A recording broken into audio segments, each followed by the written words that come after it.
हर्षवर्धन जी। देखिए सुचरिता जी, ये दुर्भाग्यपूर्ण है।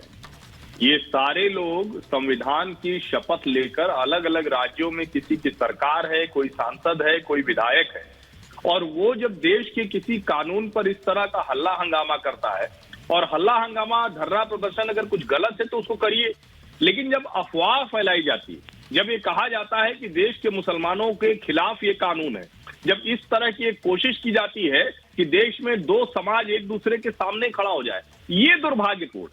और इसमें बड़ी मुश्किल, जो मुसलमान है देश के, उनको इससे कतई कोई लेना देना नहीं है, लेकिन उसके बावजूद जब इसमें आकर वो आग में घी डालते हैं तो स्थिति विचित्र हो जाती है। और मैं फिर से कह रहा हूं, शायद ये कानून बहुत पहले लागू होना चाहिए था। ये कानून इसमें कोई वजह होनी नहीं चाहिए थी। जिस तरह से देश के अलग अलग हिस्सों में मुस्लिमों को भड़काया गया, महिलाओं को आगे रखा गया, आप ये बताइए सीएए की क्या जरूरत है देश में? उम्मीद करता हूं कि अब दोबारा, अरे आप दीदी ने नागरिकता कौन मना कर रहा है? मेरे घर के पास में मजनू का टीला है, काम करेगा, हमारे हिंदू भाई जो हैं, जो पाकिस्तान से आए लोग हैं, दीजिए उनको नागरिकता, किसी को कोई ऐतराज नहीं है, क्योंकि वो पहले से कानून भी बना हुआ। ये देखिए मैं एक बार बड़ी खबर बता रही हूँ, हाजी जी रुक जाइए, हाजी जी रुक जाइए, बड़ी खबर आ रही है। नहीं रुक जाइए, विरोध करने की बातें आप पता नहीं क्यों करते हैं, क्योंकि इस तरह की कोई चीज तो हो नहीं रही है जिससे आपको कोई नुकसान हो। हाजी मेहरुद्दीन रंगरेज को क्या नुकसान है मुझे नहीं पता है। सीएए लागू पर कांग्रेस की सियासत सुन लीजिए। एक मिनट रुक जाइए। ध्रुवीकरण के लिए सीएए आया है, ये कांग्रेस का बयान आया है। चुनाव के चलते सीएए लागू किया जा रहा है, ये कांग्रेस कह रही है। चुनाव के चलते ध्रुवीकरण के लिए हाजी साहब आप जो बात कह रहे हैं वो इसीलिए कह रहे हैं क्योंकि आप जब इस तरह की बातें कहेंगे तो आपके समुदाय के और लोग भी सोचेंगे कि हमारे खिलाफ है। लेकिन क्या खिलाफ है? मैं आपसे आज ऑन एयर पूछ रही हूँ, सीएए नोटिफाई हो गया है, रंगरेज जी को क्या नुकसान है? देखिए मैं क्या कह रहा हूँ, नुकसान क्या है? भेदभाव लाता हो कानून। अब मुसलमान को ऐड कर दिया, किसी को कोई दिक्कत नहीं है, कोई विरोध प्रदर्शन नहीं होगा। नहीं, किसानों के लिए कानून लाई थी सरकार, आप ये बताइए। नुकसान कानून लाई थी ना, नुकसान क्या है? क्यों नहीं हुआ? नुकसान क्यों वापस लेना पड़ा? कोई नुकसान नहीं, सरकार अपने कोई नुकसान नहीं है समाज में किसी तरीके से कैसे आप सिर्फ हल्ला मचाना चाहते हैं। कानूनों को बार बार ला रही है। ये जो बात कही जा रही है, जिस बिहार पे सरकार आई थी, 2 करोड़ साल की रोजगार की बात करी गई थी, स्मार्ट सिटी की बात करी गई थी। देखिए वो मुद्दे गायब हैं। देश में शांति बनाए रखने की कोशिश हाजी मेहरुद्दीन रंगरेज की भी होनी चाहिए और सुचरिता कुकरेती की भी, और उसके लिए बहुत जरूरी है कि हम मिस इन्फॉर्मेशन ना फैलाएं। एक बड़ा कानून आज नोटिफाई हुआ है, उस पर हल्ला नहीं करने की जरूरत है क्योंकि उसमें हल्ला लायक कुछ है नहीं। शांति से आप कह रहे हैं हम सड़क पर उतरेंगे, शांति से कह रहे हैं सड़क पर उतरेंगे।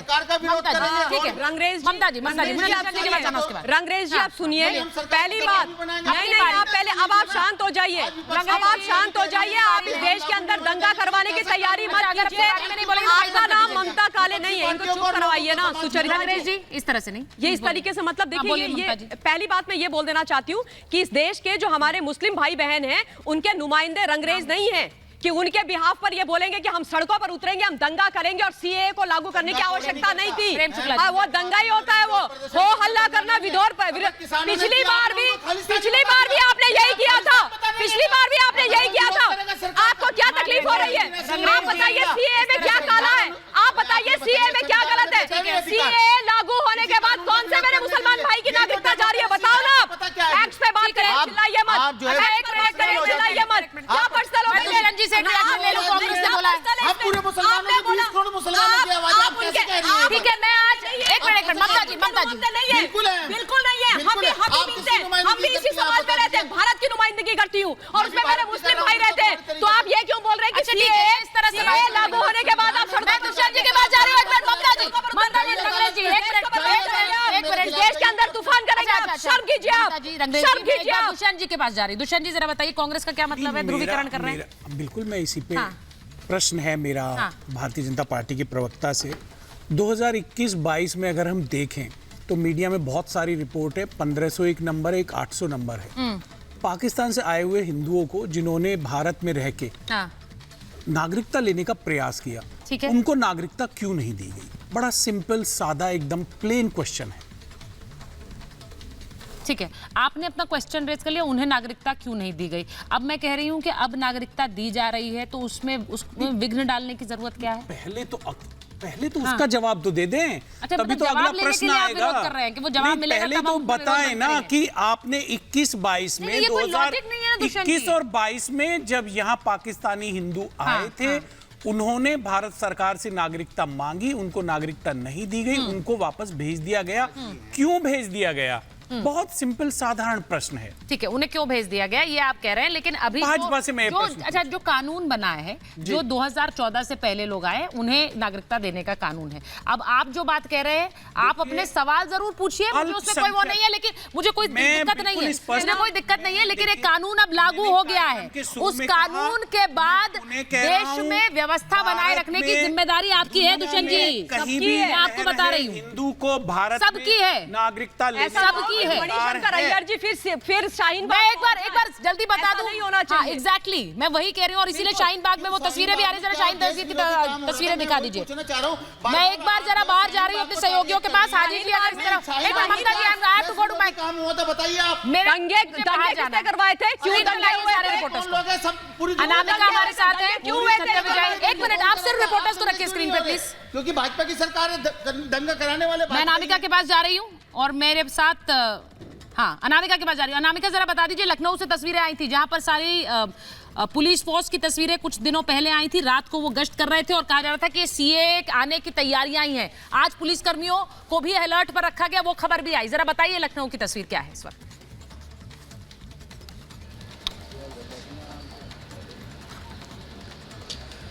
और देखिए, इस वक्त मेरी मौजूदगी दिल्ली बीजेपी दफ्तर पर है और यहां से जो नजर रखी जा रही है, पूरे देश पर नजर रखी जा रही है, क्योंकि आपको याद होगा किस तरीके से पिछली बार मात्र चर्चा भर से पूरे देश में उपद्रव हुआ था, तांडव हुआ था, लेकिन इस बार बीजेपी ने बहुत सोच समझ के डिसीजन लिया है। पहले लोगों को समझाया गया है किसी किसी की नागरिकता जाने वाली नहीं है, बल्कि जिनको नहीं मिली है या मिलनी चाहिए नियम शर्तों के आधार पर उनको दी जाएगी।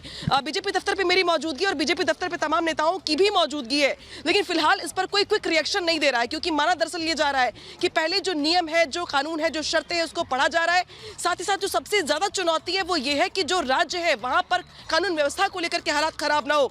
लिहाजा सबसे पहली जो प्रायोरिटी है वो ये है कि राज्यों में जो कानून व्यवस्था की स्थिति है, जो संवेदनशील राज्य है, जो संवेदनशील इलाके हैं, वहां पे पुलिस की मुस्तैदी बढ़ाई जाए। लिहाजा बीजेपी दफ्तर पे आपको बहुत ज्यादा हलचल दिखाई नहीं देगी। जो नेता है वो अंदर मौजूद है, मंत्रणा कर रहे हैं, बातचीत कर रहे हैं, इस मुद्दे को लेकर के आपस में रणनीति बनाई जा रही है। साथ ही साथ जो तस्वीरें निकल के आई लखनऊ से या बाकी अलग अलग जगहों से, दरअसल इस बात की सुगबुगाहट बहुत पहले से थी राज्यों के डीजीपी को या बाकी आला अधिकारियों को। लिहाजा उसके पहले से ही अपनी ओर से जो खास इलाके, जो लास्ट टाइम बहुत ज्यादा उपद्रव वाले इलाके थे, अगर लखनऊ की बात कर लीजिए आप, तो लखनऊ का जो पुराना हिस्सा है, लखनऊ पुराना लखनऊ जिसे कहते हैं, जहाँ सबसे ज्यादा उपद्रव हुआ था, उन इलाकों से लेकर के बाकी वो इलाके जहाँ पे पिछली बार सबसे ज्यादा हिंसा हुई थी, उस पर पैनी नजर रखी जा रही है। और ये चुनौती भी है, चाहे वो यूपी हो, चाहे उत्तराखंड हो, चाहे वो बाकी अन्य राज्यों, उन राज्यों में वो इलाके जो संवेदनशील रहे हैं या संवेदनशील आज भी हैं, उन इलाकों में सीए के नाम पर हिंसा ना हो, लोगों को समझाया जाए, बताया जाए, ताकि वो इन नियम को, शर्तों को समझे, पहले समझे, किसी के बरगलाने में आकर के हिंसा ना करे, यहाँ पे कानून व्यवस्था को हाथ में ना ले। ये प्रायोरिटी है। लिहाजा अभी बीजेपी दफ्तर की अगर बात की जाए तो यहाँ पर भी नेता यही कह रहे हैं, हालांकि वो ऑफ रिकॉर्ड कह रहे हैं, बियॉन्ड रिकॉर्ड बात करने को तैयार नहीं हो रहे। वो ये कह रहे हैं कि हमारे लिए ये बहुत बड़ा स्टेप है, बहुत बड़ा फैसला है, लिहाजा इसके डूज डोंट शर्त नियम जो है उसको पढ़ रहे हैं, स्टडी कर रहे हैं, ताकि बाकी राज्यों से कोऑर्डिनेशन बना करके इस बड़े फैसले को कैसे तामील करवाया जाए, कैसे इसको यहाँ पे लागू करवाया जाए और लोगों को कैसे समझाया जाए, ये अपने आप में बड़ी चुनौती है। लिहाजा इसको लेकर के कम से कम प्रैक्टिस दिखाई दे रही है।